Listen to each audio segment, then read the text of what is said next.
तो मैं अनीस झा आप सबका स्वागत करता हूं आपके अपने यूट्यूब चैनल ऑनलाइन ज्ञान में।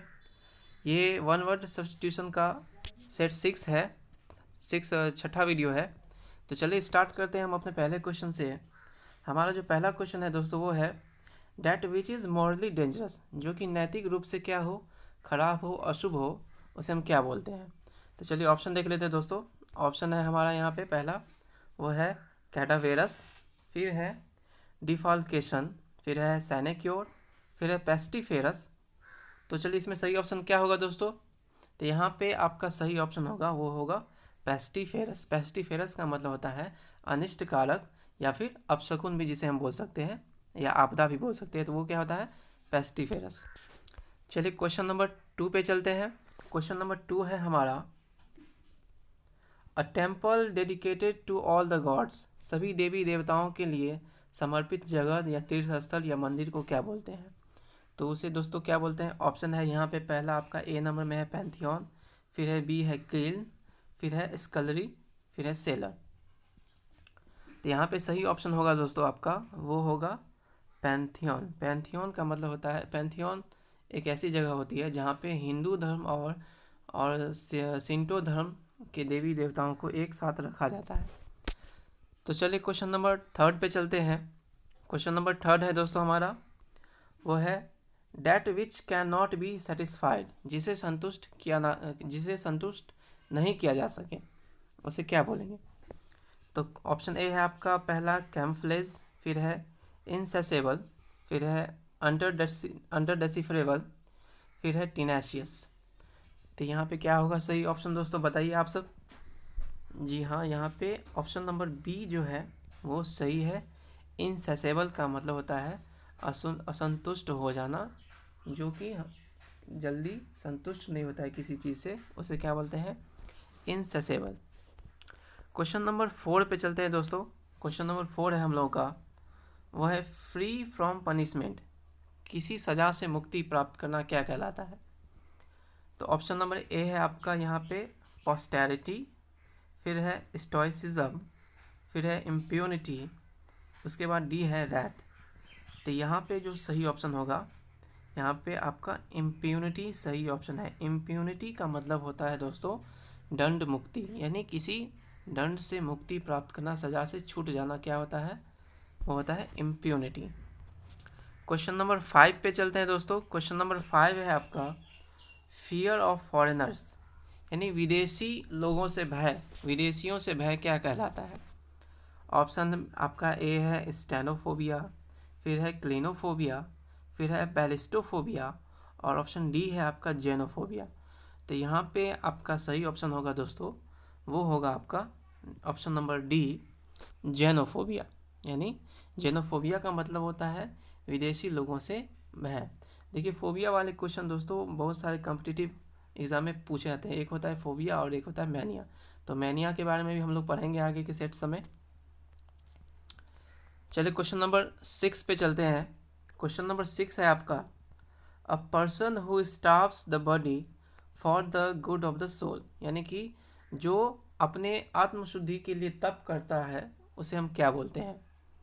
तो यहाँ पे ऑप्शन ए है पैसिफिस्ट, फिर है पैरानोइया, फिर है एसेटिक, और फिर है इडियोसिंक्रेंसी। तो यहाँ इसका ऑप्शन बहुत ही सिंपल सा है दोस्तों, आप जान ही गए होंगे। यहाँ पे ऑप्शन नंबर सी जो है एसेटिक सही आंसर है यहाँ पे। इसका मतलब है दोस्तों, इसका मतलब होता है तपस्वी या जो तप करे। क्वेश्चन नंबर 7 पे चलते हैं। क्वेश्चन नंबर 7 है हमारा टू मेक इवेसिव और मिसलीडिंग स्टेटमेंट, यानी कपटपूर्ण बातें करना, वचन बोलना क्या कहलाता है। तो यहाँ पे ऑप्शन है आपका प्रीवेरिकेट, फिर है पररोरेशन, फिर है सॉफिस्ट, फिर है इनफेबल। तो यहाँ पे सही ऑप्शन होगा दोस्तों आपका प्रीवेरिकेट। क्वेश्चन नंबर 8 पे चलते हैं। क्वेश्चन नंबर 8 है अ वेरी डेलिकेट फ्लॉ और mistake which is not expected from the person making it, यानी कि ऐसी गलती या भूल या चूक जो कि उस व्यक्ति से की हो जाती है या की जिस उस व्यक्ति से हो जाता है जिससे हम उम्मीद नहीं करते हैं। तो उस भूल या चूक को हम क्या बोलेंगे? तो ऑप्शन नंबर ए है आपका सैंग्विन, फिर है सैक्रामेंट, फिर है सोलिसिज्म, फिर है सेंटेशस। तो यहाँ पे आपका सही ऑप्शन होगा दोस्तों, यहाँ पे आपका होगा ऑप्शन नंबर सी सोलिसिज्म। सोलिसिज्म का मतलब होता है भूल या चूक। चलिए क्वेश्चन नंबर 9 पे चलते हैं। क्वेश्चन नंबर 9 है the practice of taking exorbitant और excessive interest on the money lend, यानी कि दिए गए पैसे पर ज़्यादा ब्याज लेना क्या कहलाता है? तो यहाँ पे ऑप्शन, इसका सिंपल सा आंसर दोस्तों है, यहाँ पे पहला ऑप्शन है आपका एमिसरी, फिर है ऑप्शन बी यूजरी। चलिए आगे का ऑप्शन देख लेते हैं। आगे का जो ऑप्शन है वो है आपका वेनल, फिर है मैकबेरे। तो यहाँ पे ऑप्शन नंबर आपका बी जो होगा वो होगा यूजरी, जो है वो सही आंसर होगा, यानी सूदखोरी जिसे हम बोलते हैं हिंदी में। क्वेश्चन नंबर 10 पे चलते हैं। Sea with a group of many islands, यानी ऐसा समुद्र जहाँ पे बहुत सारे द्वीप समूह हो, क्या कहलाता है? तो उन सारे द्वीप समूह को क्या बोलेंगे दोस्तों? चलिए ऑप्शन देख लेते हैं। पहला है आर्कीपेलागो, फिर बी में है स्कलरी, फिर सी है एवोल्यूशन और डी है इटियोलॉजी। तो यहाँ पे ऑप्शन नंबर ए होगा आपका आर्कीपेलागो, का मतलब होता है द्वीप समूह या द्वीपमंडल। क्वेश्चन नंबर 11 पे चलते हैं दोस्तों। सेरेमनी ऑफ क्रॉनिंग अ किंग, किसी राजा का या सम्राट का राज्याभिषेक करना क्या कहलाता है? यहाँ पे ऑप्शन है कैथरेसिस, फिर है परगेशन, फिर है कैनिबल, उसके बाद है लास्ट ऑप्शन आपका हो गया कोरोनेशन। तो यहाँ पे सिंपल सा आंसर है, यहाँ पे ऑप्शन नंबर डी होगा, कोरोनेशन का मतलब होता है राज्याभिषेक करना। चलिए क्वेश्चन नंबर 12 पे यानी 12 पे चलते हैं। Substitution of mild for a very blunt expression, यानी कि किसी अशुभ सूचना या अशुभ बात को सीधे ना बोल करके बल्कि उसके जगह पे थोड़े से नरम शब्दों का यूज़ करना क्या कहलाता है? तो चलिए देख लेते हैं। यहाँ पे ऑप्शन ए है यूफेमिज्म, फिर है ट्रूइज्म, फिर है हाइम, उसके बाद है कैलमनी। तो यहाँ पे ऑप्शन ए होगा आपका सही दोस्तों। यूफेमिज्म का मतलब होता है कि आप अगर कोई अशुभ सूचना या अशुभ बात बोलना चाहते हैं लेकिन उसे सीधे नहीं बोल पाते हैं, तो उसके बदले आप थोड़े से कम प्रभावकारी शब्दों का यूज़ करते हैं। जैसे कि एक वर्ड है आपका डाई, तो डाई के बदले आप सीधे ना बोल करके आप क्या बोलते हैं दोस्तों? आप बोलते हैं पास अवे। क्या बोलते हैं दोस्तों? आप बोलते हैं पास अवे। तो पास अवे जो होता है वो क्या होता है? वो डाई का क्या हो गया? यूफेमिज्म हो गया। ये एक फिगर ऑफ स्पीच है, यानी अलंकारिक प्रयोग है इंग्लिश लैंग्वेज में। चलिए क्वेश्चन नंबर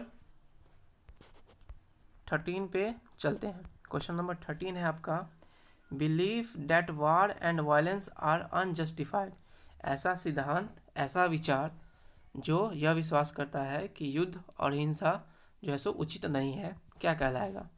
तो ऑप्शन नंबर ए है आपका फिलिस्टाइन, फिर है पैसिफिज्म, फिर है आइकोनोक्लास्टिक, उसके बाद है सेनाटोरियम।